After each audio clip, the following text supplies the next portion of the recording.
Praise the Lord.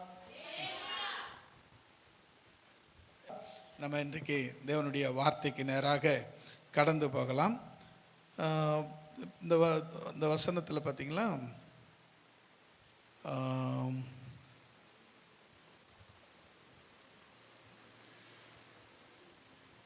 19வது வசனம் படிங்க. அவர்கள் ஏறக்குறைய 3-4 மைல் தூரம் தண்டு வலித்து போன பொழுது இயேசு கடலின் மேல் நடந்து படகுக்கு சமீபமாய் வருகிறதை கண்டு பயந்தார்கள். அப்புறம் அவர்களை, யார் அவர்கள்? சீஷர்களை இயேசு நோக்கி, நான் தான், பயப்படாது இருங்கள். ஏன் இந்த வார்த்தை சொன்னார்? நான் தான், பயப்படாது இருங்க அப்படின்னா அவங்க என்னன்னு பயந்துருக்காங்களாம்? ஆவேசம், அதாவது பேயின்னு பயந்துருக்கிறாங்க. அப்போ படிங்க. அப்புறம் அவரை படவில் ஏற்றிக்கொள்ள மனதாய் இருந்தார்கள். உடனே படவு கரையை பிடித்தது. இப்போ இது நம்ம பார்க்க போற வசனம். இதில் பார்த்தீங்கன்னா 20வது வசனத்தில் பாருங்க, அவர்களை, சீஷர்களை இயேசு நோக்கி, நான் தான், பயப்படாது இருங்கள். இன்னைக்கு நம்ம பார்க்க போற செய்தி நான் தான், பயப்படாது இருங்கள் என்ற செய்தி தான் நம்ம இன்னைக்கு பார்க்க போறோம். இந்த செய்தி அநேகமாக உங்களுக்கு பிரயோஜனமாக இருக்கணும்னு நான் நம்புகிறேன். ஏன்னா கர்த்தர் அந்த செய்தி கொடுக்கும்போது அதாவது நம்முடைய நலனை கருதி தான் தேவன் எப்பவுமே செய்தி கொடுப்பார். அந்த செய்தி இதுவரையிலும் பிரயோஜனமாக இருந்திருக்கும் என்று நம்புகிறேன். இனிமேலும் வருகிற நாட்களும் பிரயோஜனமாக இருக்கும். இப்போ நம்ம இந்த வசனத்தை கவனிச்சிங்கன்னு சொன்னால், அவர் 4வது ஜாமத்தில், அதாவது இவர் முதல்லையே என்ன பண்ணுறாரு, சீஷர்களை இந்த கரையிலேருந்து அந்த கரைக்கு நீங்கள் போயிடுங்கப்பா, நான் இங்கே ஜெபம் பண்ண போகிறேன் அப்படின்னு சொன்னார். இவங்க கடலுக்கு போன உடனே காற்றும் அலையும் கொந்தளிப்பும் அதிகமாக இருந்துச்சு. அதனால் இவங்க தண்டு வலிக்கிறதுக்கு, அதாவது இந்த துடுப்பு போடுறதுக்கு ரொம்ப சிரமப்பட்டு போடுறாங்க. தப்பிப்போமா பிழைப்போமாங்கிற ஒரு பயம் அவங்களுக்குள்ளே வந்துடுச்சு. ரொம்ப கடல் கொந்தளிப்பு, கடல் அலை, கடல் அந்த இது எல்லாம் மோசமாக இருக்குது. சூழ்நிலை ரொம்ப மோசமாக இருக்குது. தப்பிக்கிறது கஷ்டம் அப்படிங்கிற ஒரு சூழ்நிலை அவங்களுக்கு காணப்பட்டுச்சு. அதனால் அவங்க ரொம்ப அதிலே முதல்ல பயந்து போயிட்டாங்க. அவங்களுடைய உயிர் தப்பிக்குமா அப்படிங்கிற ஒரு பிரச்சனை வந்தபோது அவங்களுக்கு பயம் அதிகரிச்சிச்சு. அப்போ இயேசு என்ன பண்ண தெரியுமா, அவங்க சிக்கலில் இருக்கிறாங்க, பிரச்சனையில் இருக்காங்க, அவங்களுக்கு நெருக்கமான சூழ்நிலை வந்துடுச்சு அப்படின்னு தெரிஞ்சு ஜெபத்தை நிப்பாட்டிட்டு நேராக கடல் மேலே இறங்கி நடந்து வர ஆரம்பித்தார். அல்லேலூயா. இதுவரை தண்ணி மேலே நடந்த ஒரே தெய்வம் ஆண்டவராகி இயேசு கிறிஸ்து மட்டுமே. அது யாருக்காக? அவருடைய சீஷர்களுக்காக. அவர் சீஷர்களுக்காக எந்த எல்லைக்கும் இயேசு போக தயாராய் இருக்கிறார். அல்லேலூயா. தம்முடைய சீஷர்களுக்காக அவர் என்ன வேணாலும் செய்வார். அதுதான் இங்கே நம்ம பார்க்க போகிறோம்.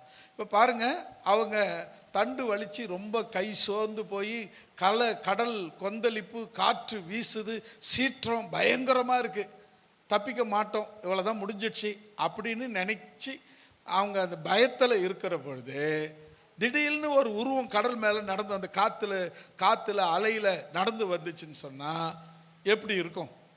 உடனே அவங்களுக்கு ஒன்று இந்த பக்கம் காற்று, கடல், இந்த கொந்தளிப்பு, இந்த அலைனால் வந்த பயம் ஒரு பக்கம், இந்த பக்கம் திரும்பி பார்க்குறாங்க, ஒரு உருவம் நடந்து வருது தண்ணி மேலே, அது 2வது பயம் அவங்களுக்கு வந்துச்சு. அவங்க என்ன பயப்படுறாங்களாம், ஏதோ கடல் மேலே, கடலில் ஏற்கனவே மரித்து போன யாரோ ஒருத்தர் ஆவியாக நம்ம இடத்துல வருகிறார்கள் என்று சொல்லி அவங்க பயந்தாங்க. அப்படி பயப்படும் போது இந்த 19வது வசனத்தில் பாருங்க, அவர்கள் ஏறக்குறைய 3-4 மைல் தூரம் தண்டு வலித்து போன பொழுது இயேசு கடலின் மேல் நடந்து படவுக்கு சமீபமாய் வருகிறதை கண்டு பயந்தார்கள். 20வது பாருங்க, அவர்களை இயேசு நோக்கி, நான் தான், பயப்படாதிருங்கள். நீங்க பேய் பிசாசுன்னு பயப்படாதீங்க, நான் தான் வருகிறேன் என்று சொல்லி. அதாவது இவங்க கிட்ட இயேசு அந்த நேரத்தில் வர்ற காரணம், அவங்க ஆபத்தில் இருக்கிறாங்க, அவங்க பிரச்சனையில் இருக்கிறாங்க. அதனால இயேசு அவர்களை கடந்து வந்து அவர்களிடத்தில் வந்து அவர்களுக்கு காற்றையும் கடலையும் அதட்டி அமைதிப்படுத்தி அந்த படகிலே அவரும் ஏறிக்கொண்டு பயணம் செய்தார். அல்லேலூயா. நீங்க நல்லா கவனிச்சு பார்த்தீங்கன்னா, பிரச்சனை வராது இருந்தால் நல்லா இருக்கும்ல. பிரச்சனை வராது இருந்தால் நல்லா இருக்கும். ஆமாம், நல்லா வராது இருந்தால் நல்லா இருக்கும். ஆனால் நம்ம கடவுளை மறந்துடுவோமே. கடவுள் என்ற ஒரு காரியத்தை நம்ம மறந்துடுவோம். அந்த பிரச்சனை வந்த பிறகு தான் அவங்க பயப்பட ஆரம்பித்தாங்க. அவங்க தேவனை நோக்கி கூப்பிட ஆரம்பித்தாங்க. அந்த நேரம் அவங்க கூப்பிடுற சத்தம் அந்த கரையில் இருக்கிற இயேசுவுக்கு கேட்டுச்சுன்னா சத்தம் இல்லை, அந்த ஜெப துணி அவர் செவியில் கேட்டுச்சு. உடனே இறங்கி கடல் மேல் நடந்து அவர்களிடத்தில் வந்து அவர்களை காப்பாற்றுவதற்கு தேவன் வல்லமையுள்ளவராயிருந்தார். அல்லேலூயா. இப்போ நமக்கு நிறைய நேரங்களில் நமக்கு பிரச்சனை வருது. பிரச்சனை இல்லைன்னு யாராலையுமே சொல்ல முடியாது. ஆனால் ஏதோ ஒரு விதத்தில் தேவன் உங்களிடத்தில் கடல் மேல் நடந்தோ, காற்றுக்குள்ளே புகுந்தோ, அலைகள் மேலே நடந்தோ அவர் உங்களை தேடி வருகிறார். அல்லேலூயா. உங்கள் பிரச்சனைகள் தீர்ந்துச்சா அதுக்கு நீங்க காரணம் இல்லை, நீங்க உங்க ஜபம்தான் அதுக்கு காரணம். உங்க ஜபத்தை கேட்ட ஆண்டவர் உங்களுக்கு உதவி செய்யும்படியாக அவர் கடல் மேல் நடந்து வந்து அவர்கள் படவிலே ஏறிக்கொண்டார். அவர் கடல் மேல் நடந்து வந்து உங்க படகிலையும் அவர் ஏறிக்கொண்டார். அல்லேலூயா. நிறைய நேரங்களில் நம்ம பிரச்சனையே இல்லாத இருக்கணும்னு நினைக்கிறது சரியான வேலை தான்.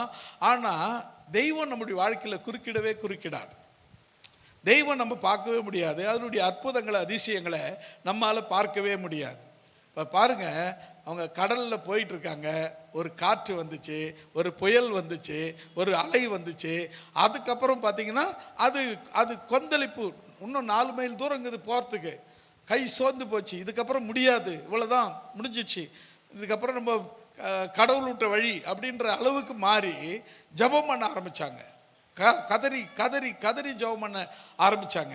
அந்த சத்தத்தை கேட்ட ஆண்டவர் கடல் மேல் நடந்து வருகிறவராய் இருக்கிறார். அல்லேலூயா. இதே வசனத்தை இன்னும் 2 சுவிசேஷத்திலையும் நம்ம பார்க்குறோம். மத்தேயு எழுதின சுவிசேஷம் 14ஆம் அதிகாரம் 26, 27 நம்ம வாசிக்கிறோம். வாசிங்க. அவர் கடலின் மேல் நடக்கிறதை சீஷர்கள் கண்டு கலக்கம் அடைந்து ஆவேசம் என்று சொல்லி பயத்தில் அலறினார்கள். அல்லேலூயா. என்னங்க பார்த்துங்க, அவர் கடல் மேல் நடக்கிறத பார்த்துட்டு கலக்கம் அடைஞ்சு ஆவேசம் என்று சொல்லி பயத்தினால் அலறினார்கள். எப்படிப்பட்ட பயம், எப்படி பயந்துருப்பாங்கன்னு யோசிச்சு பாருங்களேன். உங்களுக்கு அப்படி ஒரு பயம் வந்திருந்தா எப்படி கத்திருப்பீங்க? அந்த அளவுக்கு அவங்களும் கத்தி பயந்துருக்காங்க. அதுக்கப்புறம் பாருங்க 27வது வசனம். உடனே இயேசு அவர்களோட பேசி, திடன் கொள்ளுங்கள், நான் தான், பயப்படாதிருங்கள் என்றார். அல்லேலூயா. அவங்கள பார்த்து முதல்ல சொன்னதுக்கும் இங்கே சொன்னதுக்கும் வித்தியாசம். யோவான் சுவிசேஷத்தில் சொன்னதுக்கும் மத்தேயு சுவிசேஷத்தில் சொன்னதுக்கும் வித்தியாசம் இருக்கு பாருங்களேன். அவர்களை அவர் நோக்கி, நான் தான், பயப்படாதிருங்கள் என்றார். அதே இங்கே மத்தேயு சுவிசேஷத்தில் பாருங்களேன். உடனே இயேசு அவர்களோட பேசி அவங்களோட முதல்ல பேச்சுவார்த்தை பண்றாரு. அதுக்கப்புறம் சொல்றாரு, திடன் கொள்ளுங்கள். முதல்ல நீங்க திடன் கொள்ளுங்கள். அப்புறம் தான் சொல்றாரு, நான் தான், பயப்படாதிருங்கள் என்று சொன்னார். அதே வசனத்தை மார்க் எழுதின சுவிசேஷத்தில் நம்ம பார்க்கிறோம். 6ஆம் அதிகாரம் 49, 50வது வசனத்தை நம்ம வாசிக்கலாம். அவர் இயேசு கடல் மேல் நடக்கிறதை அவர்கள் கண்டு ஆவேசம் என்று எண்ணி சத்தமிட்டு அலறினார்கள். அல்லேலூயா. பாருங்க, அந்த மத்தேயு எழுதுனதை விட மார்க் எழுதும்போது இன்னும் கொஞ்சம் நல்ல தெளிவாக எழுதுறாரு. அவர் நடந்து வருகிறதை கண்டு ஆவேசம் என்று எண்ணி சத்தமிட்டு ஐயோயோன்னு சத்தமிட்டு அலறினார்கள். அல்லேலூயா. அதுக்கப்புறம் 50வது வசனம், அவர்கள் எல்லாரும் அவரை கண்டு கலக்கம் அடைந்தார்கள். உடனே இயேசு அவர்களோடு பேசி, திடன் கொள்ளுங்கள், நான் தான், பயப்படாதிருங்கள் என்று சொன்னார் என்று சொல்லி அப்படின்னு சொல்லி பார்க்குறோம். இப்போ பார்த்தீங்கன்னு சொன்னால் இந்த முக்கியமாக என்ன விஷயம் அப்படின்னு சொன்னால், எப்போவுமே சில விஷயங்களில் கனவு, நமக்கு சில நேரத்தில் கனவு வரும். இந்த கனவு 3 விதத்தில் வரும். 1 கடவுளால் வரும், 2 பிசாசால் வரும், 3 நம்முடைய பலவீனத்தினால வரும்.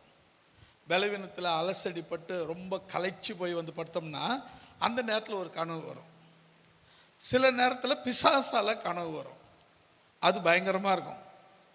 ஓடுற மாதிரியும் வெட்டுற மாதிரியும் குத்துற மாதிரியும் அப்படி வரும். கர்த்தரால் கனவு வரும். அது என்ன பார்த்தீங்கன்னா, தேவனை தரிசிக்கிற மாதிரி, ஜபத்துக்கு போகிற மாதிரி, ஆராதனை நடக்கிற மாதிரி, ஆவியில் நிறையிற மாதிரி, அற்புதங்கள் நடக்கிற மாதிரி இருக்கும். அதெல்லாம் கர்த்தரால் வர கனவு, சொப்பனம். பாருங்கள், கர்த்தரால் வர்றதுக்கும் பிசாசால் வர்றது, வெட்டுறதும் குத்துறதும் அடிக்கிறதும் ஓடுறதும் கத்துறதும் ஆபத்து வர்றதும், அதில் யாரும் காப்பாற்ற இல்லாத ஆள் இல்லாத தவிக்கிறதும் இப்படி வரும். அசதினால் வர்றது, ரொம்ப பலவீனப்பட்டு சோர்வாக இருக்கும்போது ஒரு சொப்பனம் வரும். அது நம்ம ரொம்ப இயலாமல், ரொம்ப முடியாமல், ரொம்ப வியாதிக்கு பட்ட மாதிரி, நமக்கு உதவி செய்யறதுக்கு யாரும் இல்லாத மாதிரி, அது மாதிரி சொப்பனங்கள் வரும்.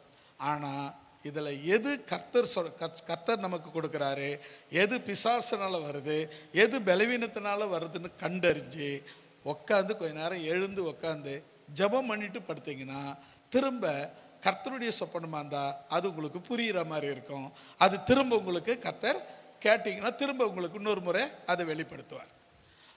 பிசாசால் வருதுன்னா நீங்கள் என்ன பண்ணணும், இயேசுவின் நாமத்தில் அப்பாலே போ சாத்தானேன்னு சொல்லிட்டு படுக்கணும். பலவீனத்தில் வந்ததுன்னா, ஆண்டவரே என் பலவீனம் நீங்கி பலனடைய உதவி செய்யும் அப்படின்னு ஜெபம் பண்ணணும். அப்படி ஜெபம் பண்ணும்போது என்ன நடக்குன்னா, நம்முடைய பலன், நமக்குள்ளே உரிய பலன் நமக்கு உண்டாகும். ஆமென். ஒரு உப்பு வியாபாரி உப்பு என்ன பண்ணுவான், ஒரு போகிற வழி, இந்த ஊர்லேருந்து பக்கத்து ஊருக்கு உப்பு எடுத்து போய் விற்கணும். இந்த ஊருக்கும் அந்த ஊருக்கும் நடுவில் ஒரு ஆறு இருந்துச்சு. ஆறுனா ஒரு முட்டி அளவுக்கு தண்ணி உள்ள, கழுதைக்கு முட்டி அளவு உள்ள தண்ணி உள்ள ஒரு ஆறு. இக்கரையிலேருந்து அக்கறைக்கு போகணுன்னா கழுதை தான் சுமந்து போகணும்.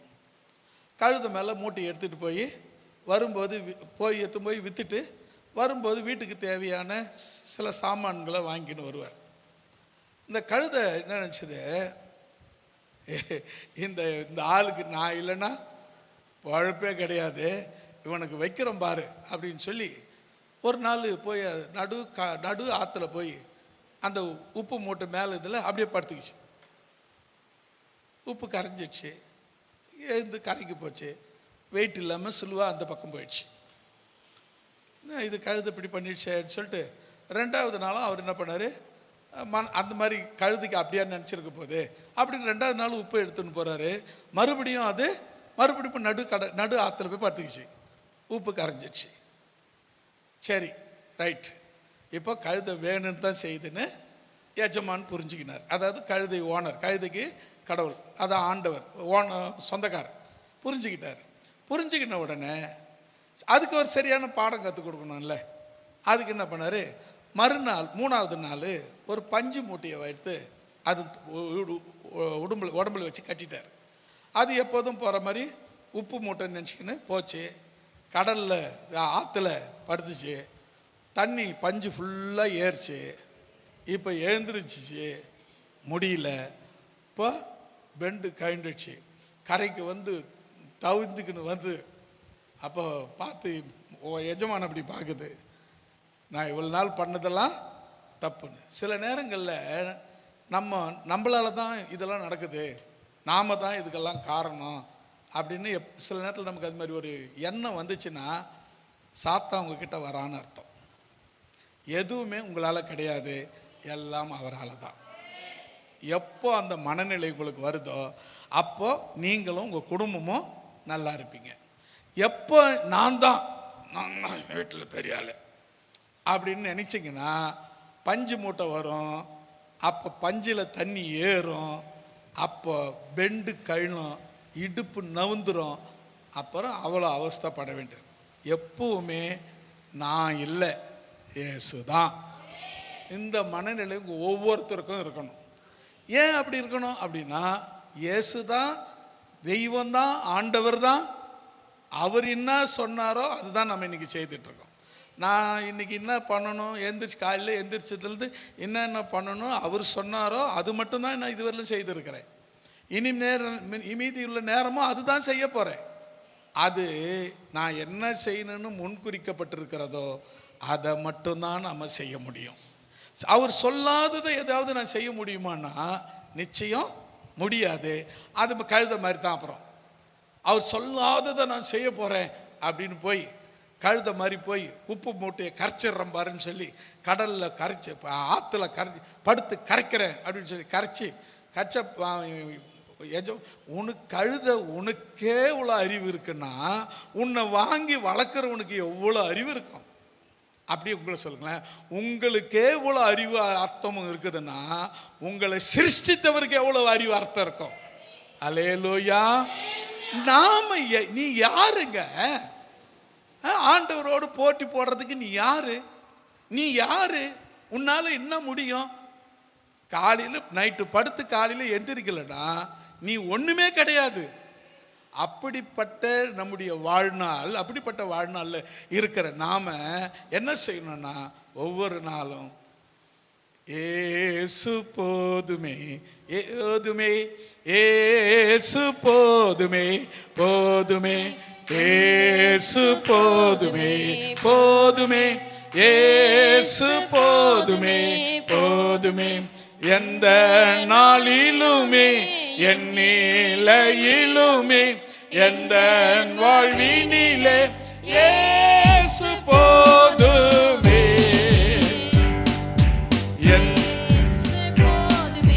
போதுமே, இயேசு போதுமே,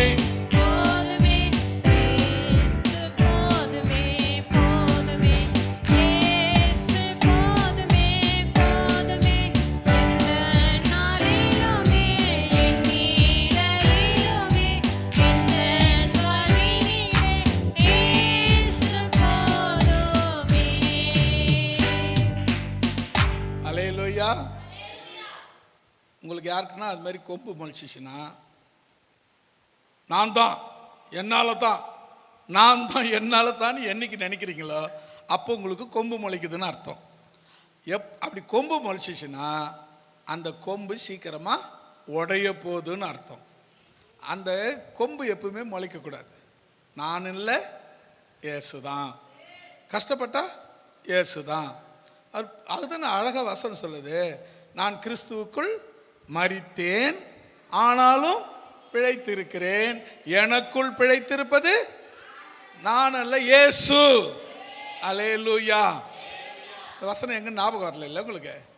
கலாத்தியர் 2:20. சீக்கிரம் படிங்க. கிறிஸ்துவுடனே கூட சிலுவையில் அறையப்பட்டிருக்கிறேன், ஆகிலும் பிழைத்திருக்கிறேன், இனி நான் இல்லை, இயேசு கிறிஸ்துவே எனக்குள் பிழைத்திருக்கிறார். அல்லேலூயா. சின்ன சின்ன விஷயத்துக்கெல்லாம் நம்ம என்ன பண்ணக்கூடாதுன்னா என்னால் தான், நான் தான், நான் இல்லைன்னா ஒன்றும் கிடையாது, நான் இல்லைன்னா அது நடக்காது, நான் இல்லைன்னா அது போவாது, நான் இல்லைன்னா அது வராது. யார் இல்லைனாலும் இயேசு இருந்தால் எல்லாம் நடக்கும். அல்லேலூயா. சரி, இப்போ ஃபர்ஸ்ட் நம்ம பார்த்தோம் அவங்க எதனால பயந்தாங்க? ஆவேசம். ஆவேசம்னா பேய் பிசாசு பில்லி சூனியம்.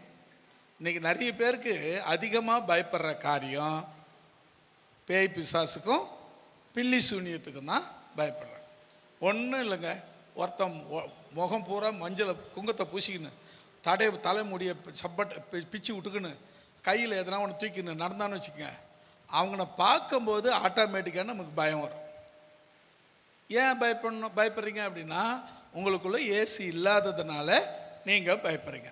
நீங்கள் என்ன சொல்லணும், அவனை பார்க்கும்போது இவனை விட எனக்குள் இயேசு பெரியவர், அவனை விட எனக்குள்ள இருக்கிற இயேசு பெரியவர், அந்த பேயை விட எனக்குள்ள இருக்கிற இயேசு பெரியவர், அந்த பிசாசை விட எனக்குள்ள இருக்கிற இயேசு பெரியவர், அந்த பில்லி சூனியத்தை காட்டிலும் எனக்குள்ள இருக்கிற இயேசு பெரியவர். இந்த மனநிலை உங்களுக்கு இருக்குமானா நீங்க தான் தேவனுடைய பிள்ளைகள். அல்லேலூயா. ரெண்டாவது அவங்க பயந்த இன்னொரு காரியத்தை நம்ம பார்க்க போறோம். லூக்கா எழுதின சுவிசேஷம் 24ஆம் அதிகாரம் 38, 39 ஆகிய வசனங்களை நாம் வாசிக்கலாம்.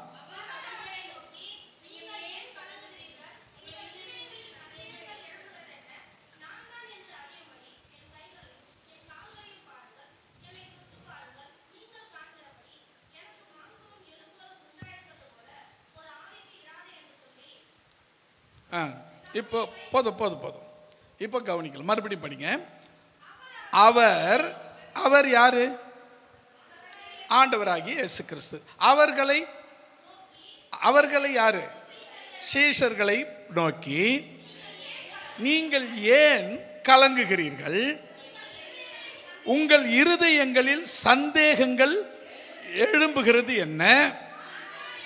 நான் தான் என்று அறியும்படி என் கைகளையும் கால்களையும் பாருங்கள், என்னை தொட்டு பாருங்கள். நீங்கள் காண்கிறபடி எனக்கு மாம்சமும் எலும்பும் உண்டாயிருக்கிறது போல ஒரு ஆவிக்கு இராது என்று சொன்னார். சரி, இப்போ கவனிங்களேன். இப்போ அடுத்தது நமக்கு சந்தேகத்தினால் வருகிற பயம். சந்தேகம், எதுக்கு எடுத்தாலும் சந்தேகம், எதை பார்த்தாலும் சந்தேகம். இதனால் வர்ற பயத்தை நாம் இந்த வசனத்தின் மூலமாக பார்க்க போகிறோம். இப்போ இயேசு உயிர் எழுந்துட்டார், சீஷர்களுக்கு தரிசனம் ஆகிறார்.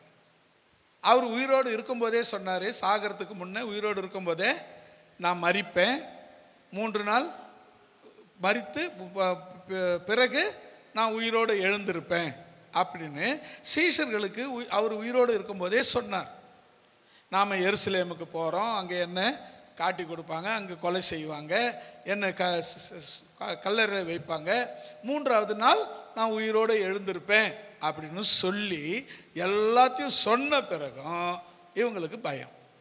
என்னாச்சுன்னு சொன்னால், சீஷர்கள் பொதுவாக இவங்க ரொம்ப பயந்து போய் ஒரு வீட்டுக்குள்ளே போய் வீட்டை கதவு சாத்திட்டு உள்ளே லாக் போட்டுட்டு யாருக்கும் ஒரு சத்தமாக வரல, துதிக்கிற சத்தம், ஆராதனை சத்தம் எதுவும். சீஷர்கள் எப்பவுமே துதிக்கிறவங்க, ஒரு சத்தமும் இல்லாத அமைதியாக இருக்காங்க. என்ன காரணம்? பயம். யூதர்களுக்கு பயந்ததினால இவங்க ரொம்ப பயந்து போயிருக்கிறாங்க, அப்படியே அமைதியாக இருக்கிறாங்க. திடீர்னு பூட்டின வீட்டுக்குள்ளே ஆண்டவர் இயேசு வராரு. பூட்டின வீட்டுக்குள்ளே எப்படியா வர முடியும்னா, என் ஆண்டவர் எந்த இடத்துலையும் வர அவருக்கு அதிகாரம் உண்டு. அல்லேலூயா. அவருக்கு ஒரு தடை கிடையாது. அவர் வரணும்னா இப்படி தான் வரணும்னாலாம் கிடையாது. அவர் எங்கேயும் வர அவர் வல்லமை உள்ளவர். அல்லேலூயா. அதுதான் ஒரு பக்த அனுபவ, எந்த நிலையில் நான் இருந்தாலும் என்னை வெறுக்காதவர் என் இயேசு ஒருவரே, என் தேவன் ஒருவரே, இயேசு ஒருவரே. எந்த நிலையில் நான் இருந்தாலும் என்னை வெறுக்காதவர் என் இயேசு ஒருவரே, என் இயேசு ஒருவரே. நோயாளியாய் நான் இருந்தால் பலர் வெறுப்பார்கள், நோயாளியாய் நான் இருந்தால் என் நோய்களையே சொல்லி சொல்லி சொல்லி நோக வைப்பார்கள், என் நோய்களையே சொல்லி சொல்லி நோக வைப்பார்கள். எந்த நிலையில் நான் இருந்தாலும்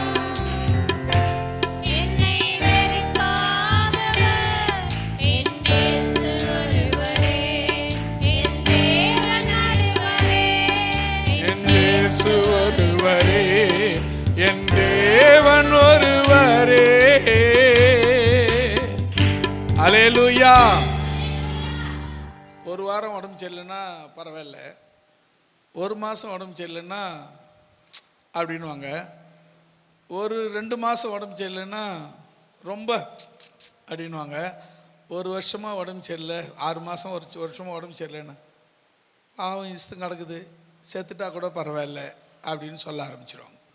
ஆனால் என் ஆண்டவர் அப்படி இல்லை, தேடி வந்து உனக்கு சுகத்தை கொடுக்கிறவராக இருக்கிறார். நம்ம சொந்தங்களே நம்மளை கைவிட்டுருவாங்க, கைவிடாத ஒருத்தர் உண்டுனா நீங்கள் ஆராதிக்கிற ஆண்டவராகிய இயேசு கிறிஸ்துவே. இப்போ இவங்களுக்கு என்ன ஆச்சுன்னு சொன்னால், பூட்டின வீட்டுக்குள்ளே இருக்கிறாங்க. அந்த ரூமில் வந்து இயேசு உள்ளே வந்தார். அவர்களை நோக்கி அது பாருங்க, அவர்களை நோக்கி, அவங்க பயங்கரமாக கலக்கத்தில் இருக்கிறாங்க, கலங்கி பயந்து நடுங்கி இருக்கிறாங்க. அப்பதான் சொல்றாரு, நீங்கள் ஏன் கலங்குகிறீர்கள், உங்கள் இருதயங்களிலே சந்தேகம் வந்தது. ஏன் சந்தேகம் வந்துச்சு அப்படின்னு கேட்குறார். மெயினாக பார்த்தீங்கன்னா 2 விஷயம். முதல் விஷயம், நம்ம எதுக்கு அதிகமாக பயப்படுவோம்? பேய் பிசாசுக்கு பயப்படுவோம். 2வது சந்தேகம் வந்துச்சுன்னு வச்சுங்களேன், 2வது பயம் வர ஆரம்பிச்சிடும், கலக்கம் வர ஆரம்பிச்சிடும். ஒன்றுமே இல்லை, நம்ம ஒரு சந்தேகம், ஒரு பொருள் மேலே சந்தேகம், ஒரு ஆள் மேலே சந்தேகம் வந்து வச்சுங்களேன், அவன் என்ன பண்ணாலுமே நமக்கு ஒரு சந்தேகம் தான். அவன் என்ன பண்ணாலும் தப்பாக தான் தெரியும், நல்லதே பண்ணக்கூடாது, நமக்கு தப்பாக தான் தெரியும். காரணம் சந்தேகம். சரி, இப்போ பாருங்களேன், சந்தேகங்கள் எழும்புகிறது என்ன அப்படின்னு சொல்லிட்டு சொன்னாரு. நான் தான், முதல்லையும் சொன்னாரு நான் தான் அப்படி சொன்னாரு, இப்போ சொல்றாரு நான் தான் என்று அறியும்படி. ஒரு அலையிலே சொல்லிடலாமா? என் கைகளையும் கால்களையும் பாருங்கள், என்ன தொட்டு பாருங்கள் என்று சொன்னார். அல்லேலூயா. எனக்கு இருக்கிற மாதிரி ஆவிகளுக்கு இருக்காது. சதையும் எலும்பும் இருக்கிற மாதிரி ஆண்டவராகிய இயேசு கிறிஸ்து உயிர் தெழுந்த பின்பு சதையும் எலும்போடு இருந்தார். அவர் கையை காமிச்சு இதை வந்து விரலை விட்டு பாருன்னு சொன்னார். விழாவை பார்த்து இங்கே கையை போட்டு பாருன்னு சொன்னார். அவர் மீனை கொடுத்தாரு, புசித்தாரு, அவர் சாப்பிட்டாரு. அப்படி எல்லாம் ஒரு ஆவியால் அது மாதிரி பண்ண முடியாது. அப்படின்னா இந்த இடத்துல அவர் சொல்றாரு, யாரை பார்த்து சொன்னார் தெரியுமா? சந்தேகப்படுகிற சீஷர்கள். அல்லேலூயா. யாருங்க? சந்தேகப்படுகிற சீஷர்கள். அந்த வசனம் அப்படித்தான் சொல்றாங்க, உங்கள் இருதயங்களில் சந்தேகங்கள் எழும்புகிறது என்ன, நான் தான் என்று அறியும்படி என் கைகளையும் கால்களையும் பாருங்கள், என்னை தொட்டு பாருங்கள், நீங்கள் காண்கிறபடி எனக்கு மாம்சமும் எலும்புகளும் உண்டாயிருக்கிறது போல ஒரு ஆவிக்கு இருக்காதே என்று சொன்னார். அல்லேலூயா. இப்போ ஆண்டவர் ஊனோடு உடம்போடு வந்தார். அது அந்த உருவம் எப்படிப்பட்டதுன்னா, அது பரலோகத்துக்குரிய சரீரமாக இருந்தது. அல்லேலூயா.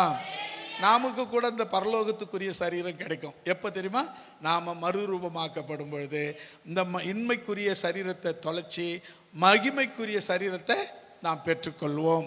அப்போ அங்கே போகும்போது இந்த சரீரம் போகாது, மகிமையுள்ள சரீரம் பரலோகத்துக்கு போகும்.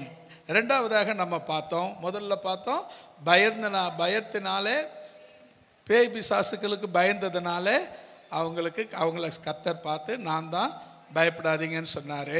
2வது சந்தேகத்தினால பார்த்து பயந்த கலங்கின சீஷர்களுக்கு பார்த்து சொன்னார், நான் தான், நீங்கள் என்ன தொட்டு ஒன்றா பாருங்க அப்படின்னு சொல்லி அவங்க சந்தேகத்தை மாற்றினார். 3வதாக யோவான் 18ஆம் அதிகாரம் 5ஆம் அதிகாரமும் 6வது வசனம் 5வது வசனமும் 6வது வசனம். அவருக்கு அவர்கள் பிரத்யுத்தரமாக நசரேயனாகிய இயேசுவை தேடுகிறோம் என்றார்கள். அதற்கு இயேசு நான் தான் என்றார். அவரை காட்டி கொடுத்த யூதாசும் அவரோடு கூட நின்றான். நான் தான் என்று அவர்களிடத்தில் சொன்ன உடனே அவர்கள் பின்னிட்டு தரையிலே விழுந்தார்கள். அல்லேலூயா. இப்போ அடுத்தது மூணாவது எந்த இடத்துல தேவன் நான் தான் அப்படின்னு சொல்றாருன்னா, எதிரிகள் வரும்பொழுது இல்லை எதிரிகள் எழும்பும் போது. உங்களுக்கு எதிரிகள் இருக்கிறாங்களா? கண்ணுக்கு தெரிஞ்ச மாதிரி இல்லைங்க, ஆனால் கண்ணுக்கு தெரியாத மாதிரி இருக்கிறாங்கங்க அப்படின்னு சொல்லுவீங்க. ஆனால் கண்ணுக்கு தெரிஞ்ச மாதிரி இருந்தாலும் சரி, கண்ணுக்கு தெரியாத மாதிரி எதிரிகள் இருந்தாலும் சரி, இயேசுவுக்கு எப்படிங்க எதிரிகள் வந்தாங்க பார்த்தீங்கன்னா, இயேசுக்கு எதிரிகள் வந்தாங்க. கூட இருந்த ஒருத்தன் சீஷன், அவனே காட்டி கொடுக்குறான். இப்போ அவனே போயிட்டு இவர் தான் எவ்வளோ காசு தெரியுமா? 30 வெள்ளி காசு. 30 வெள்ளி காசுக்காக கூட இருந்த குருநாதரையே காட்டி கொடுக்குறான். அந்த இடத்துல அவர் சொன்ன அந்த நடந்த அந்த சம்பவத்தை பாருங்க. அவரை பிடிக்கிறதுக்காக இந்த யூதாசா கூட பிரதான ஆசாரியர் அனுப்பின போர் சேவகர்கள் அவங்க ஆட்கள் எல்லாம் வராங்க. வந்து தோட்டத்தில் வராங்க. வந்து பார்த்தோன்னே இயேசு கேட்குறாரு, என்னப்பா யாரை தேடுறீங்க அப்படின்னு கேட்டார். நசரீயனாகிய இயேசு கிறிஸ்துவை தேடுறோம். அவர் தான் கேட்குறாரு, யாரை தேடுறீங்கன்னு கேட்கறது யாரு? நசரீயனாகிய இயேசு கிறிஸ்து தான். ஆனால் அவர்கிட்டே சொல்கிறாங்க, நசரீயனாகிய இயேசுவை தேடுகிறோம் என்றார்கள். அதற்கு இயேசு நான் தான் என்றார். இப்போ என்ன விஷயம்னா, இங்கே நமக்கு எதிராக எழும்பும் போதும் நாம் எந்த சூழ்நிலையிலையும் ஆண்டவரை மறுதலிக்க கூடாது. அல்லேலூயா. அதுதான் பெர்க்மன் சொன்னார், என்ன வந்தாலும் எது நடந்தாலும் அப்பாவை ஸ்தோத்தரிப்பே. என்ன வந்தாலும்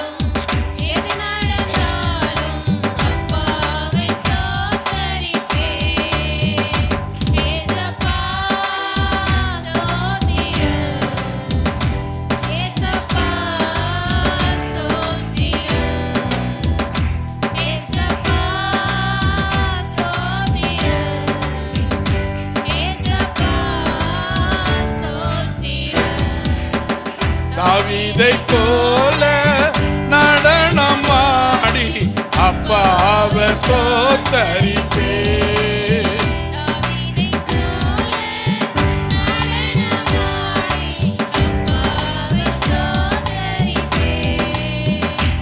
ஏசப்பா ஸ்தோத்திரம், ஏசப்பா ஸ்தோத்திரம்.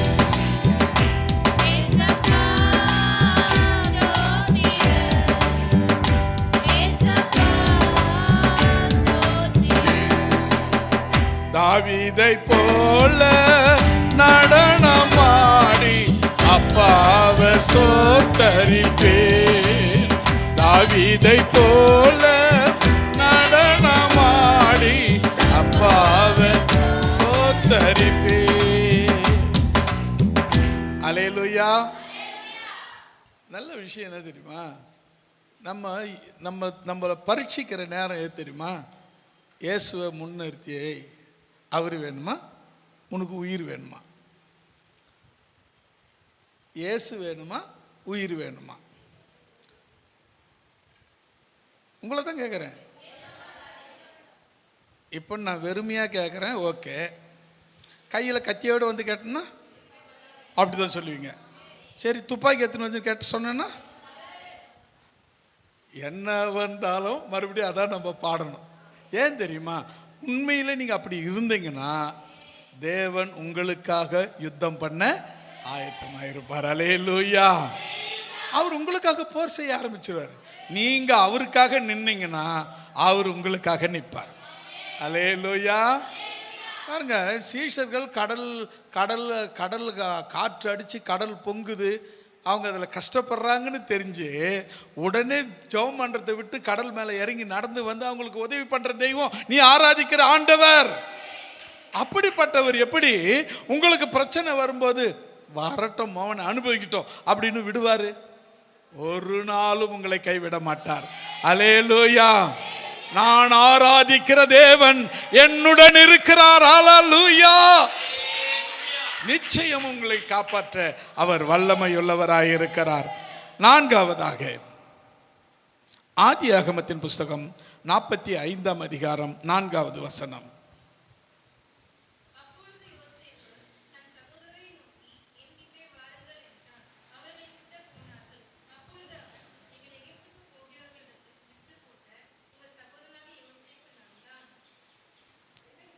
போதும் போதும் ரலில சொல்லிடலாமா? இப்போ இந்த வசனத்தை பார்த்தீங்கன்னு சொன்னால் உங்களுக்கு எல்லாருக்கும் தெரிஞ்ச விஷயந்தான். யாக்கோபுக்கு 12 பிள்ளைங்க. அவங்க இல்லை யோசேப்பை ரொம்ப அதிகமாக, மற்றவங்களை விட யோசேப்பை ரொம்ப அதிகமாக நேசித்தார். அதனால் என்னாச்சுன்னா மற்ற பிள்ளைங்க யோசேப் மேலே விரோதமாக மாறினாங்க. இந்த அப்பா அம்மா செய்கிற பிரச்சனை தான் இதில்.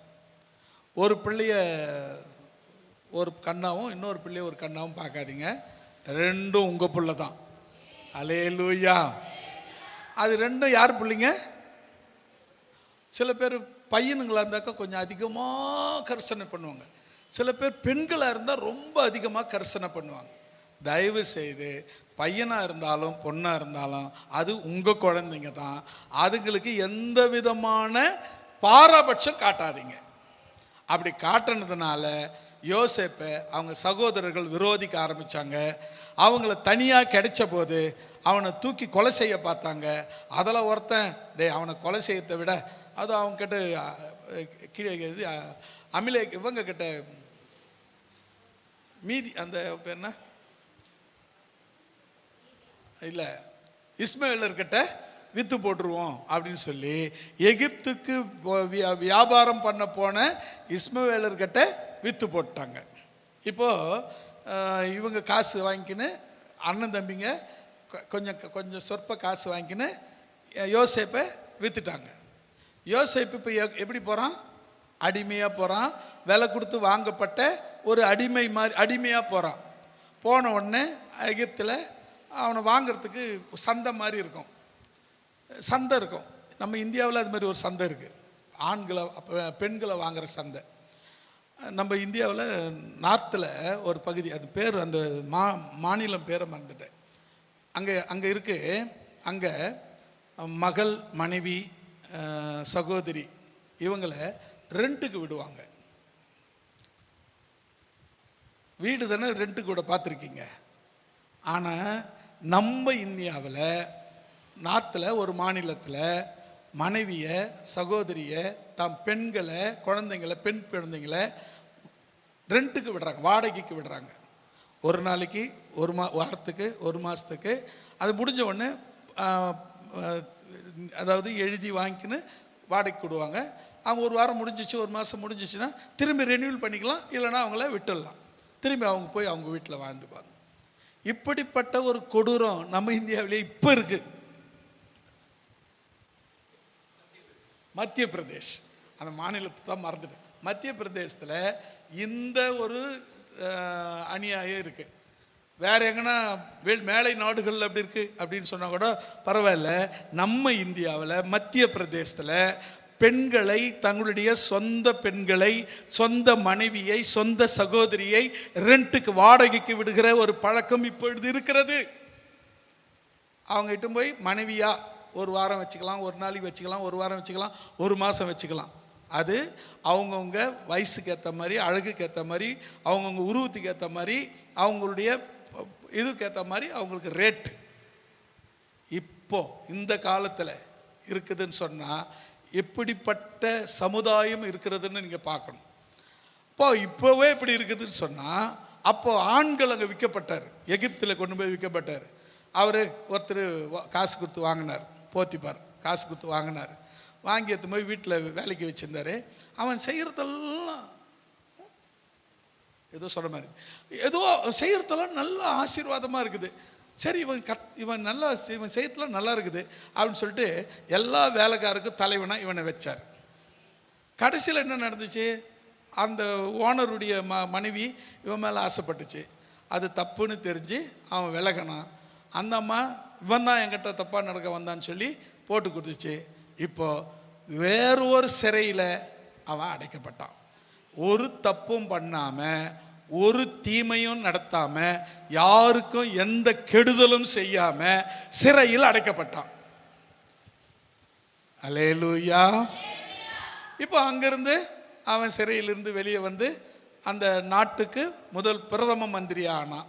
பிரதம மந்திரி ஆகி அந்த நாட்டை ஆளுகிட்டு இருக்கிறான். இப்போ தேசம் எங்கும் வறுமை வந்துச்சு. வறுமை வரும்போது இஸ்ரேலில் இருக்கிற கானானில் இருக்கிற தான் குடும்பத்துக்கும் வறுமை வந்துச்சு. அவங்க அண்ணனுங்க வந்தாங்க, தானியம் கொள்ள வந்தாங்க. பார்த்தான் இவங்க அண்ணன் தெரிஞ்சுது. அதுக்கப்புறம் அவங்களுக்கு தானியம் கொடுத்து அவங்க கொடுத்த காசையும் கொடுத்து அனுப்புகிறான். அப்புறம் தன்னை யாருன்னு வெளிப்படுத்துகிறான். அப்படி எல்லாம் முடிஞ்ச பிறகு அவங்கள கானானிலிருந்து இந்த வறுமை முடிகிற வரலும் ரொம்ப நாள் ஆகும், நீங்கள் வந்துருங்கன்னு சொல்லி அவங்கள கொண்டு வந்து எகிப்தில் கோசேன் நாட்டில் குடியேற்றினான். ஏறக்குறைய அவங்க 430 வருஷம் அங்கே குடியிருந்தார்கள். அல்லேலூயா. 1 வருஷம் 2 வருஷம் இல்லைங்க, 430 வருஷம் அங்கே குடியிருந்தார்கள். அங்கே தான் அவங்க பெருகி 75 பேராக வந்தவங்க ஆண்கள் மட்டும் 6 லட்சம் பேர் ஆயிட்டாங்க. ஆண்கள் மட்டும் 6 லட்சம் பேர் ஆனாங்க. பெண்கள் குழந்தைங்க இல்லாமல் அவ்வளோ கூட்டம் பெருகிட்டாங்க. இது எகிப்தியனுக்கு பிடிக்கல, எகிப்து மன்னனுக்கு பிடிக்கல. அவங்கள அழிக்க வகை தேடனா கர்த்தர் அவங்களது ரட்சிக்க தேவன் ஒவ்வொரு காலத்துக்கு ஏற்ற மாதிரி ஒவ்வொருத்தையும் எழுப்பினார். இந்த காலத்தில், இந்த வறுமை இருந்த காலத்தில் தேவன் யோசேப்பை எழுப்பி அந்த வறுமையிலிருந்து அவர்களை காப்பாற்றினான். அல்லேலூயா. அப்போ அவங்க சொல்லும்போது அவன் யோசேப்பு தன் அண்ணன்களுக்கு தன்னை வெளிப்படுத்தும் போது நடந்த வசனம் தான் இந்த வசனம். அப்பொழுது யோசேப்பு தன் சகோதரரை நோக்கி என் கிட்டே வாருங்கள் என்றான். அவர்கள் கிட்ட போனார்கள். அப்பொழுது அவன், நீங்கள் எகிப்துக்கு போகிறவரிடத்தில் விற்று போட்ட உங்கள் சகோதரனாகிய யோசேப்பு நான் தான். அல்லேலூயா. பாருங்க, தேவன் எதை செய்தாலும் அதில் உங்களுக்கு நன்மை வரும்படி தான் செய்வார். அல்லேலூயா. தேவன் எது செய்தாலும் தனக்கு நன்மை வரும்படி செய்ய மாட்டார். நம்ம தான் மனுஷன் தான் அப்படி செய்வான். இப்போ உங்களால் யாருக்கும் பிரயோஜனம் இல்லைன்னு வச்சுங்களேன், உங்களால் இல்லை, உங்களுக்கு ஒருத்தர் நீங்கள் ஒரு ஆளை ஒரு ஆள் அவங்களால உங்களுக்கு பிரயோஜனம் இல்லைன்னு வச்சுக்கங்களேன், அவங்கள எந்த அளவுக்கு மதிப்பீங்க? சொல்ல மாட்டீங்க, மதிக்கவே மாட்டாங்க. கரெக்டாக சொன்னீங்க சிஸ்டர்.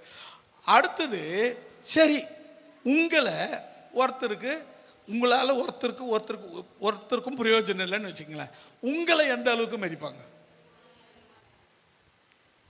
நாம் பிரயோஜனப்படுறவரில் தாங்க உனக்கு மதிப்பு மரியாதைலாம். பிரயோஜனமற்று போனோம்னா நாய் கூட மதிக்காது. அல்லேலூயா. அப்போ நம்ம இருக்கிற வரையிலும் பிரயோஜனப்படுற மாதிரி வாழ்ந்துடணும். நாம் எப்படி பிரயோஜனப்படுற மாதிரி வாழ முடியும்? எது செய்தாலும் கெட்டது சொல்றவங்களும் இருப்பாங்கல்ல. நீ ஏன் எதனா செய்திருப்பற? உயிருள்ள வரை என் தேவனோடு வாழ்வதே பாக்கியம் நினைச்சு வாழ்ந்துட்டு போ. அல்லேலூயா. அது வாழ்ந்தேன்னு சொன்னா ஆண்டவரோடு என் வாழ்க்கை ஆண்டவரோடு இப்படி வாழும்பொழுது தேவன் உன்னை மற்றவங்களுக்கு பார்வைக்கு மேன்மையாக உன்னை உயர்த்த வல்லமை உள்ளவராய் இருக்கிறார். அல்லேலூயா. இப்போ பாருங்க, யோசேப்பு விற்று போடப்பட்டவன். யோசேப்பு விற்று போடப்பட்டவன் தன் சொந்த சகோதரராலே. அவன் சொல்றான் பாருங்க, சகோதரருக்கு நோக்கி என் கிட்ட வாருங்கள் என்றான். அவர்கள் கிட்ட வந்தார்கள். அப்பொழுது அவன், நீங்கள் எகிப்துக்கு போகிறவரிடத்தில் விற்று போட்ட உங்கள் சகோதரன் யோசேப்பு நான் தான். அல்லேலூயா.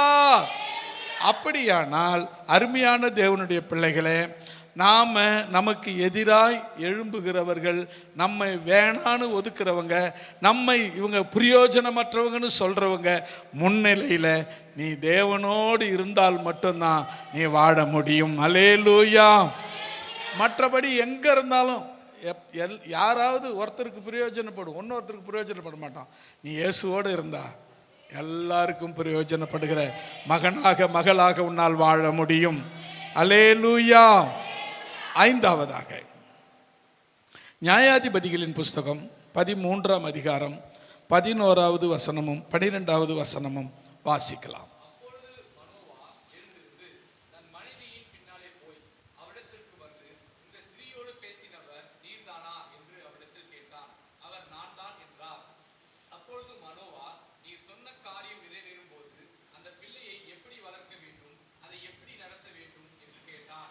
ஆமேன். ஒரு அழியில சொல்லலாமா? இப்போ இந்த சம்பவம் உங்களுக்கு தெரியும். சிம்சோனுக்கு அந்த அம்மாவுக்கு ரொம்ப நாளாக குழந்தை கிடையாது. சிம்சோன் அம்மாவுக்கு ரொம்ப நாளாக குழந்தை கிடையாது. அவங்க அப்பா பேர் மனோவா. சிம்சோனுடைய அப்பா பேர் மனோவா. இவங்க 2 பேருக்கும் குழந்தை இல்லை. ஒரு நாள் இந்த அம்மா ரொம்ப பக்தியானவங்க, எப்போ பார்த்தாலும் ஜெபிக்கிறவங்க, எப்போ பார்த்தாலும் ஜெபத்தில் இருக்கிறவங்க, எப்போ பார்த்தாலும் கர்த்தரை மட்டும் நம்பி இருக்கிறவங்க. ஒரு நாள் இவங்க அவங்க நிலத்தில் இருக்கும்போது ஒரு தேவ தூதன் இயேசு அவரை சந்திக்கிறாங்க. அந்த அம்மாவை சந்திக்கிறார். சந்தித்து சொல்கிறாரு, உனக்கு ஒரு குமாரன் பிறப்பான், நீ அவனை இப்படிலாம் வளர்க்கணும், இதெல்லாம் செய்யணும் அப்படின்னு சொல்லி அந்த அம்மாவுக்கு அந்த குழந்தை பிறக்கிறதுக்கு முன்னே சொல்கிறாரு. உடனே இந்த அம்மா ஓடுதி தன்னுடைய கணவர்கிட்ட போய், என்னங்க இப்படிலாம் ஒரு தேவதூதனை பார்த்தேன், அவர் எனக்கு இதெல்லாம் சொன்னார், இப்படிலாம் நடக்குன்னு சொன்னார், எனக்கு குழந்தை பிறக்குன்னு சொன்னார், நமக்கு குழந்தை பிறக்குன்னு சொன்னாருங்க. அது என்னன்னா, பல வருஷம் குழந்தை இல்லாத ஒருத்தருக்கு தான் தெரியும் அந்த குழந்தைனுடைய அந்த குழந்தை பிறக்கலைங்கிறது எவ்வளோ வருத்தமாக இருக்கணும். குழந்தை பிறந்தீங்கன்னா உங்களுக்கு பார்த்தீங்கன்னா கொஞ்சம் கூட ஓய்வு இல்லை, சும்மா பிறந்தீங்கன்னே இருக்குதுன்னுவாங்க. அந்த குழந்தையே இல்லாதவங்களுக்கு தான் அந்த குழந்தை அருமை தெரியும். அல்லேலூயா. அதை கண்ணும் கருத்துமாக வளர்ப்பாங்க. அந்த குழந்தைய நீங்கள் கவனிங்க. நீங்கள் ஒன்று பக்தியாக வளர்த்து, ஏசப்பாவுக்காக பக்தியாக வளர்த்து விட்டுருங்க, மிச்சத்தில் அவர் பார்த்துக்குவார். அல்லேலூயா. நாங்கள் இப்போ நீங்கள் என்னோடய லைஃப்பை பார்த்தீங்கன்னா 20 வயசில் 20 வயசு வரலாம் தெய்வத்தைக்கு எதிராக பேசுகிறோம் தான். நான் எஸ்எஸ்எல்சி முடிக்கிற வரலாம் ரொம்ப பக்தி, பரீட்சை எழுதும் போதெல்லாம் கற்பூரம் கொளுத்தி விழுந்து கும்பிட்டு போய் பரீட்சை எழுதணும் தான். ஆனால் பரீட்சையில் ஃபெயில் ஆகிட்டேன். நல்லா படிக்காமல் போய் பரீட்சையில் எந்த சாமி கும்பிட்டாலும் பரீட்சை எழுதுனா ஃபெயில் தான் ஆகணும். ஆனால் நாங்கள் படிக்கும்போது 6வதுல தான் ஏபிசிடியே எங்களுக்கு தெரியும். அப்புறம் 6வதுல ஏபிசிடி தெரிஞ்சு நாங்கள் இங்கிலீஷில் படித்து நாங்கள் என்னத்த பண்ண முடியும் யோசிச்சு பாருங்கள். ஆனால் இப்போல்லாம் 1ஆம் கிளாஸ் 2ஆம் கிளாஸ்லேயே ஏன் வீட்டில் இருக்கிற குழந்தைங்களுக்கு இப்போவே பேரண்ட்ஸு இங்கிலீஷ் சொல்லி கொடுக்குறாங்க, எல்லாம் சொல்லி கொடுக்குறாங்க. அந்த காலத்தில் எனக்கு தெரிஞ்சதுக்கு எங்கள் அப்பா அம்மாவுக்கு எங்கள் தாத்தாவுக்குலாம் யாருக்கும் படிக்க தெரியாதுங்களாச்சே. நான் உட்காந்துன்னு அப்போல்லாம் வீட்டில் கரண்ட் இருக்காது. கம்பத்துக்கு அடியில் எங்கள் வீட்டு பக்கத்தில் ஒரு கம்பம், அதில் ஒரு லைட் இருக்கும். அதோட கொஞ்சம் ஒரு 20 வீடு தள்ளி ஒரு கம்பம் இருக்கும், அங்கே ஒரு லைட் இருக்கும். அவ்வளோதான். அந்த தெருவுக்கே அது 2 லைட்டு தான். அதுவும் தம்மா துண்டு குண்டு பல்ப் எரியும். அப்போல்லாம் அந்த குண்டு பல்ப் எரியிற வெளிச்சத்தில் நான் புக்கை பிரித்து வச்சுக்கின்னு கண்ட மணிக்கு வளரி கிடப்பேன். எங்கள் தெருவில் இருக்கிறவங்கெல்லாம், எப்பா உன் பிள்ளை இன்னமா படிக்கிறான் பாரு. அது எனக்கு யாராவது படித்தவங்க இருந்தாங்கன்னா நான் மாட்டிக்கின்னு இருப்பேன். யாருமே இல்லாததுனால நான் படித்தது தான் படிப்பேன் அப்போ. ஆனால் அப்படி ஒழுங்காக படிக்காததுனால நான் ரொம்ப கஷ்டப்பட்டேன். அதுக்கப்புறம் இயேசுவை ஏற்றுக்கொண்ட பிறகு தான் இந்த படிக்கிற அறிவு, ஞானம், புத்தி எனக்கு கிடைச்சது. இல்லைன்னா எங்கேயோ ஒரு சின்ன ஒரு கூலி வேலையிலையோ எங்கேயோ ஏதோ ஒரு சின்ன வேலை சொல்லி பிழைச்சிருப்பேன். ஆனால் இன்னைக்கு தேவனை பிரசங்கிக்கிற அறிவு எனக்கு தேவன் கொடுத்திருக்கிறார் என்று சொன்னால் அதுக்கு காரணம் முழுக்க முழுக்க முழுக்க என் ஆண்டவராகிய இயேசு கிறிஸ்துவே. அல்லேலூயா. இப்போ கவனிச்சு பார்த்தீங்கன்னா இந்த குழந்தை இல்லாத அருமை குழந்தை இல்லாதவங்களுக்கு தான் தெரியும். குழந்தை பற்றி அருமை குழந்தை இல்லாதவங்களுக்கு தெரியும். குழந்தை இருக்கிறவங்க அந்த குழந்தைய எப்படி வளர்க்கணும்னு தெரியாது. அவங்க இஷ்டத்துக்கு விட்டுருவாங்க. அவங்க குழந்தைய அது பாட்டுன்னு என்ன வேணாலும் பண்ணி கிடக்கும். இப்படியே உட்காந்துன்னு பார்த்துட்டு இருப்பாங்க. அது ரொம்ப தப்புங்க. நல்லது பண்ணால் என்கரேஜ் பண்ணணும், தப்பு பண்ணும்போது தண்டிக்கணும், கண்டிக்கணும். அதை விட்டு அப்படியே எது பண்ணாலும் இனி உட்காந்து நின்றுன்னு வச்சுக்க, நாளைக்கு நீ அப்படி தான் நிற்கணும், வேற வழியே கிடையாது. பிரச்சனைன்னு வரும்போது நாளைக்கு இப்படியே தான் நிற்கணும். ஈன்னு பல்ல காமிச்சிக்கின்னு யாராவது பல்லு மேலே குத்த மாட்டாங்களான்னு பார்த்துட்டு இருக்க வேண்டியது தான். இப்பொழுதே பிள்ளைகளை நாம் வளர்க்க வேண்டிய விதத்திலே வளர்க்க வேண்டும். அல்லேலூயா. சரி, இப்போ பாருங்க, மனோகிட்ட வந்து சொல்கிறாங்க, அவங்க மனைவி வந்து தாங்க புருஷங்கிட்ட சொல்கிறாங்க. இவர் உடனே ஓடிடுறாரு, அந்த தேவதூதன் இருக்கிற இடத்த நோக்கி ஓடிடுறாரு. ஓடி அந்த வசனம் பாருங்க. அப்பொழுது மனோவா எழுந்திருந்து தன் மனைவியின் பின்னாலே போய் அவரிடத்திற்கு வந்து, இந்த பெண்ணோட, இந்த ஸ்திரியோட, என் மனைவியோட பேசினவர் நீர்தானா என்று அவரிடத்தில் கேட்டான்.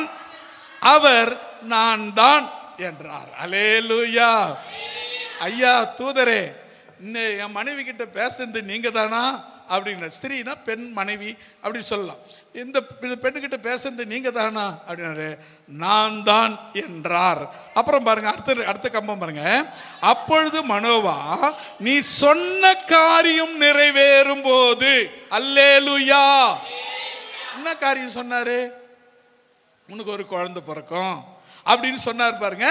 அந்த காரியம் நிறைவேறும் போது அந்த பிள்ளையை எப்படி வளர்க்க வேண்டும், அதை எப்படி நடத்த வேண்டும் என்று கேட்டான். அல்லேலூயா. நம்ம இஷ்டத்துக்கு தான் பிள்ளையை வளர்ப்போம், ஆண்டவர் இஷ்டத்துக்கெல்லாம் கிடையாது. ஆண்டவர் இஷ்டத்துக்கு பிள்ளையை வளர்க்குறீங்கன்னா நீங்க உத்தமமானவர்கள். உங்க இஷ்டத்துக்கு பிள்ளையை வளர்க்குறீங்கன்னா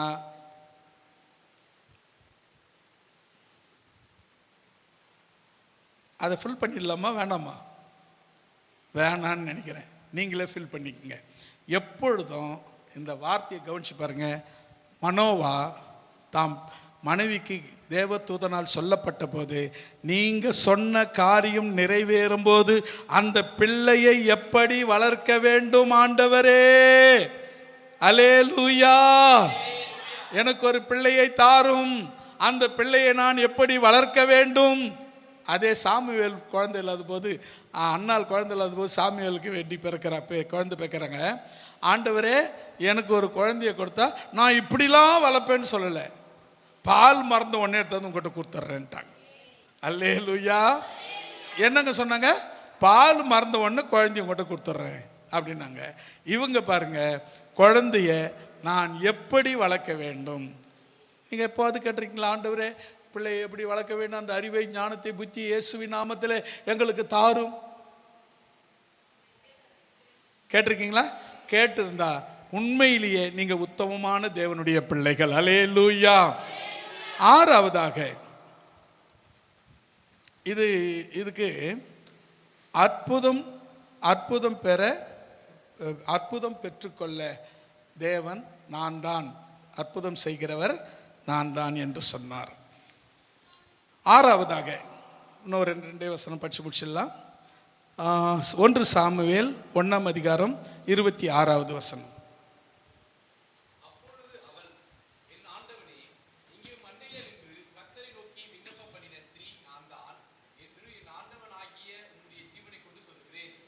ஆமென். அல்லேலூயா சொல்லலாமா? இப்போ அன்னாள் எல்கானா அவனுக்கு 2 பொண்டாட்டி. அன்னாள் வந்து முதல் பொண்டாட்டி. அப்போ 2 பொண்டாட்டி கட்டலாமா? பழைய ஏற்பாட்டில் புதிய ஏற்பாட்டிலாம் ஒரே பொண்டாட்டி தான். அல்லேலூயா. அது தெரியாமல் 2 பொண்டாட்டி கட்டிட்டாங்கன்னா அது பிரச்சனை கிடையாது. தெரிஞ்சு செய்யக்கூடாது, ஆண்டவருடைய பிள்ளையாக இருந்து செய்யக்கூடாது, அதுதான் கணக்கு. சரி, கவனிப்போமா? இப்போ நல்லா கவனிங்க, இந்த வார்த்தையை கவனிங்க. அவனுக்கு எல்கானாவுக்கு 2 மனைவி, அன்னாள், இன்னொருத்தர் சப்பீராள், இன்னொரு மனைவி, பேர் மறந்துச்சே. சரி, அவங்கள விட்டுருங்க, பேர் மற்றவங்களை விட்டுருவோம். அன்னாள் இப்போ என்ன பண்ணுறாங்க, தேவாலயத்துக்கு வரும்போதெல்லாம் அவங்க கூட அவங்க மனைவிக்கு, கணவருக்கு இன்னொரு மனைவி, அவங்க என்ன பண்ணுவாங்க, இவர் ரொம்ப கேவலப்படுத்துவாங்க. அவள் பாரு மலடி, குழந்தை கிடையாது, அப்படி இப்படின்னு சொல்லி நிந்திப்பாங்க, ரொம்ப கொடுமைப்படுத்துவாங்க. அவள் ஆலயத்துக்கு வந்தாவே அழுவுறது தான் அவள் வேலையாக இருந்துச்சு.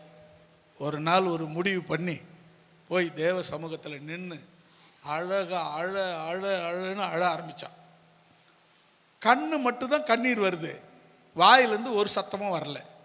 அப்போது உள்ளத்தை ஊற்றி ஜெபம் பண்ணாங்கன்னு சொல்லப்பட்டிருக்கு. உள்ளத்தை ஊற்றி ஜெபம் பண்ணாங்க.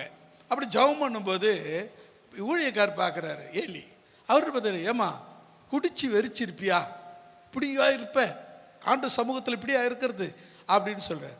அப்போ அந்த அம்மா சொல்கிறாங்க, நான் குடிச்சு வெறிச்சு இருக்கிற ஸ்திரீ இல்லை, நான் மன கிளேசம் உள்ளவள் அப்படின்னு சொல்லி சொன்னார். உடனே அவர் உடனே ஏலிக்கிட்ட ஆண்டவர் பேசுகிறாரு.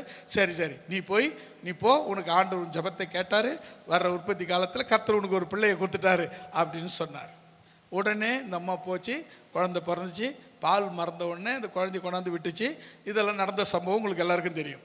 இப்போ நம்ம பார்க்க போகிற வார்த்தை என்னன்னா, அந்த ஆலயத்துக்கு வந்து அப்பொழுது அவள், என் ஆண்டவனே, இங்கே உம்மண்டையிலே நின்று கர்த்தரை நோக்கி விண்ணப்பம் பண்ணின ஸ்திரீ நான் தான் என்று என் ஆண்டவனாகிய உம்முடைய ஜீவனை கொண்டு சொல்லுகிறேன்.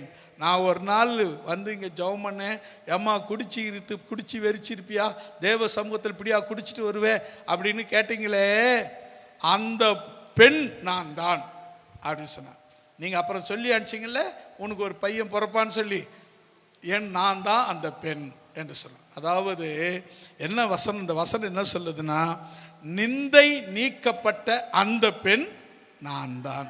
இந்த மலடிங்கிறது வந்து என்னன்னா, பெரிய நம்ம நாட்டை பொறுத்தவரையிலும், ஏன் நம்ம சமுதாயத்தை பொறுத்தவரையிலும் அது ஒரு பெரிய வேதனையான ஒரு விஷயம். ஆனால் அந்த காலத்தில், அதாவது ஒரு 30-40 வருஷத்துக்கு முன்னே, குழந்தை யாரோ 100-1000 ஒருத்தருக்கு தான் குழந்தை இல்லாத இருப்பாங்க. ஆனால் இப்போ பாருங்கள், 99% பேர் குழந்தை இல்லை. காரணம், நிறைய காரணங்கள் இருக்குது, அது நமக்கு தேவையில்லாத விஷயம். ஆனால் தேவனால் எல்லாம் கூடும். அல்லேலூயா, நம்புறீங்களா? தேவனால் எல்லாம் கூடும். இப்பொழுது இந்த அன்னாளுடைய நிந்தையை நீக்கின ஆண்டவர் நம்முடைய நிந்தனைகளையும் நீக்க அவர் வல்லமையுள்ளவராயிருக்கிறார். அல்லேலூயா. ஏழாவதாக, இதை கடைசி வசனம் படிக்கலாம். லூக்கா எழுதின சுவிசேஷம் 21ஆம் அதிகாரம் 8வது வசனம். லூக்கா 21:8.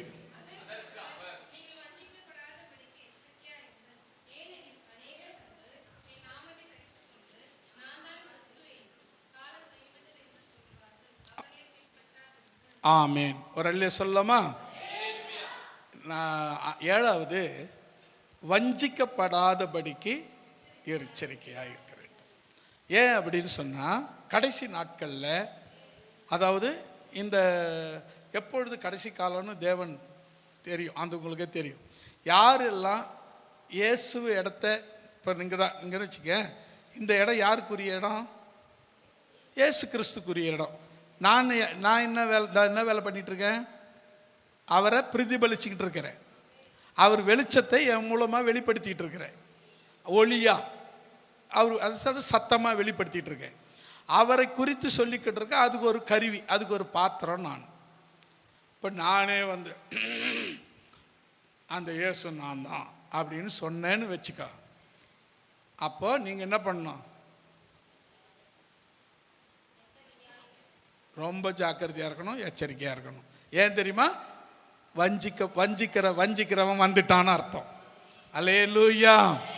அவன் தனியாக ஒரு ஆள் வந்து நான் தான் இயேசுன்னு சொன்னான், யாரும் நம்ப மாட்டாங்க.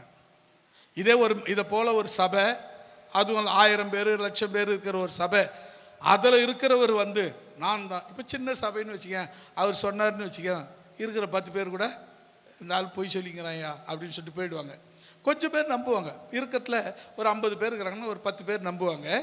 மிச்சம் 30 பேர் 40 பேர் நம்ப மாட்டாங்க. ஆனால் ஒரு 1,00,000 பேர் இருக்கிற சபையில் அதில் ஒரு 100 பேர் நம்பலைனா கூட மிச்சம் இருக்கிற 99,999 பேர் நம்புவாங்க. அப்போது என்ன நடக்கும்? வஞ்சனை நடக்கும். அல்லேலூயா. இப்போ பாருங்க, இந்த இடம், அதற்கு அவர் ஆண்டவராகிய இயேசு கிறிஸ்து, நீங்கள் என்ன பண்ணணும்? வஞ்சிக்கப்படாதபடிக்கு எச்சரிக்கையாய் இருக்க வேண்டும். ஏனென்றால் அநேகர் வந்து என் பேரை வச்சுக்கிட்டு நான் தான் கிறிஸ்து என்று காலம் சீக்கிரமா வரப்போகுது என்றும் சொல்லுவாங்க. நீங்க அவங்க நிமிந்து கூட பார்க்காதீங்க, பின்பற்றது கூட. அப்புறம் ரெண்டாவது, அவங்கள சத்தத்தை கூட உங்க காதில் வாங்காதீங்க. ஏன் தெரியுமா? அவர் ஒருத்தர் தான். அவருடைய மகிமைய வேற யாருக்கும் கொடுக்க மாட்டார். அல்லேலூயா. நிறைய பேர் எழும்பினாங்க. ஒருத்தர், அதாவது ஒரு 50 வருஷத்துக்கு முன்ன பாலிஸ் லாரி அப்படின்னு ஒருத்தர், அவர் சென்னையில் கிளம்பினாரு. இங்கே இருக்கிற பேயெல்லாம் ஆட ஆரம்பிச்சிடும். அவ்வளோ அவர் வராருனாவே பேயெல்லாம் ஆட ஆரம்பிச்சிடும், அவ்வளோ வல்லமை. அப்புறம் அவர் தலையை பின்னால் ஒளிவட்டம் தெரிய ஆரம்பிச்சிச்சு. சொன்னாங்க ஒளிவட்டமாக தெரியும். அப்படியே இயேசு அந்த மகிமை அவரை சுற்றி இருக்குமா. நான் பார்த்ததில்லை, கேட்டது மட்டும்தான். ஒளிவட்டம் மாதிரி இருக்குமா. அவர் பேச நின்னாவே பேயெல்லாம் ஆட ஆரம்பிச்சிருமா, நல்ல வியாதிகள்லாம் சுகமாக ஆரம்பிச்சிருமா. அப்படிப்பட்ட ஊழியக்காராக இருந்திருக்கிறார். கடைசியில் என்ன பண்ணிட்டு இருக்கிறாருன்னா, இவருக்கு உள்ள பிசாசு வேலை செய்ய ஆரம்பிச்சிச்சு. பாரு, நீ போனா பேய் ஓடுது, நீ கை நீட்டினா சுகம் கிடைக்குது, நீ பேசுனா இயேசு பேசுகிற மாதிரியே இருக்குது, உனக்கு ஒன்றும் புரியலையா, நீ தாண்டா பாவி, இயேசு இன்னும் தெரியாம இருக்கிறியான்னு உள்ள பிசாசு நுழைஞ்சிட்டான். உடனே போய் மேடையில் ஏறி, நீங்கள் தேடிக்கொண்டு இருக்கிற இயேசு நான் தான் அப்படின்னாரு. அன்னைக்கு விழுந்துச்சு அவருக்கு அடி. கடைசியில் அவர் சாகும்போது எப்படின்னா வருது தெரியுமா? இவ்வளோ சொன்ன ஊழியக்காரர், பெரிய ஊழியக்காரராக இருந்தவர் சாகும்போது ஒரு சின்ன காளி கோவிலில் பாலேஸ் லாரியா இருந்தவர் முத்து கிருஷ்ணசாமியா மாறி செத்து போனார். அல்லேலூயா. ஏனென்றால் தேவன் தமக்குரிய மகிமையை வேற யாருக்கும் கொடுக்க மாட்டார்.